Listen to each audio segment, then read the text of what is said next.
নূরকে যখন নৃশংসভাবে আক্রমণ করা হলো, সরকারের মন্ত্রী পদে যারা আছেন তারা সরকারের নিন্দা জানান। তার দায়িত্ব কাজ করা, যদি কোনো সময় সঠিক বিচার না হয় সেখানে সঠিক বিচার যেন হয় সেটার জন্য স্ট্যান্ড নেয়া, সে নিন্দা জানাবে। নিন্দাটা আমরা জানাবো, আমরা তো ক্ষমতার বাইরে। এখন আমাদের উপরে সবচেয়ে বড় গুরু দায়িত্ব তারা যেটা গ্রাস করে গেছে সেটা নতুন করে তৈরি করা।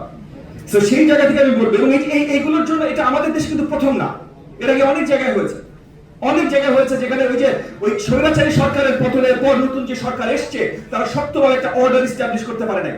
আমরা রাশিয়াতে দেখেছি 1917 সালের ফেব্রুয়ারির পর যে কার কথা কে শুনবে, আইন কে চালায়। ইন্টারিম সরকার, ওদের প্রভিশনাল গভর্নমেন্ট ছিল, প্রভিশনাল গভর্নমেন্ট চালায় না ছোট ছোট সোভিয়েত গুলা চালায়, কেউ জানে না, কে জানে না কার কথা শুনবে। আজকে আমাদের দেশে কিন্তু একই অবস্থা।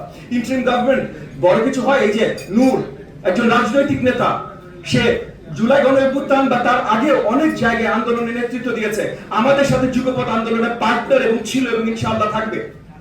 সেই নূরকে যখন নৃশংসভাবে আক্রমণ করা হলো, সরকারের মন্ত্রী পদে যারা আছেন তারা সরকারের নিন্দা জানান।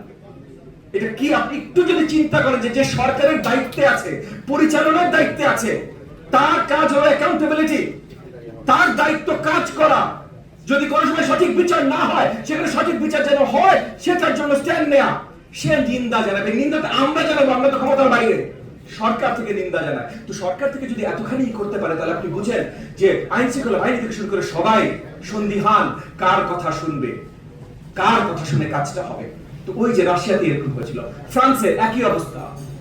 সব মশার বিরুদ্ধে সুরক্ষা দিতে এলো বসুন্ধরা এক্সট্রিম অ্যারোসল, মশার বিরুদ্ধে এক্সট্রিম সুরক্ষা।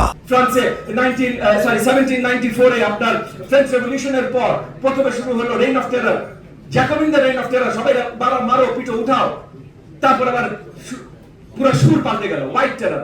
আমরা চাই না এরকম সুর পাল্টে কাউন্টার রেভলিউশন, হোয়াইট টেরার বা এরকম জিনিসপত্র আমাদের দেশে হোক। আমাদের সঠিক অর্ডারের পথে যেতে হবে।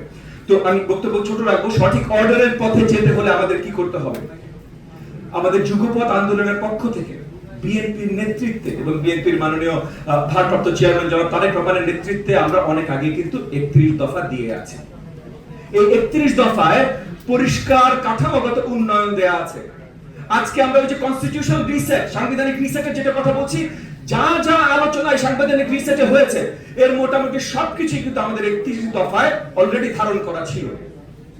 আজকে এই যে আমরা যুব সমাজের 40% এনইইটি তাদেরকে কর্মক্ষেত্র নতুন তৈরি করে দেওয়ার কথা হচ্ছে, আমাদের 31 দফায় এই জিনিসগুলো ইতিমধ্যে আছে। শিক্ষা ব্যবস্থা নিয়ে আজকে অনেকে কথা বলেছেন।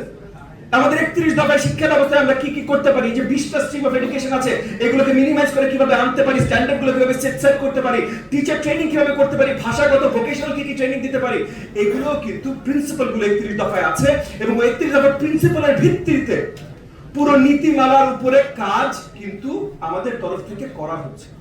সো আমি আজকে আমার বক্তব্য শেষ করার আগে একটা কথা বলবো যে স্কুল অফ লিডারশিপকে অনেক ধন্যবাদ, আপনারা প্রশ্নগুলো তুলবেন এবং আপনারা আস্থা রাখেন এই সকল প্রশ্নের উত্তর দেওয়ার জন্য এবং আগামীর বাংলাদেশ সুন্দরভাবে বিনির্মাণ করার জন্য জনাব তারেক রহমানের নেতৃত্বে আমরা সকলে কাজ করছি এবং এই সুন্দর বাংলাদেশ খুব শীঘ্রই আমরা নিয়ে আসবো ইনশাআল্লাহ।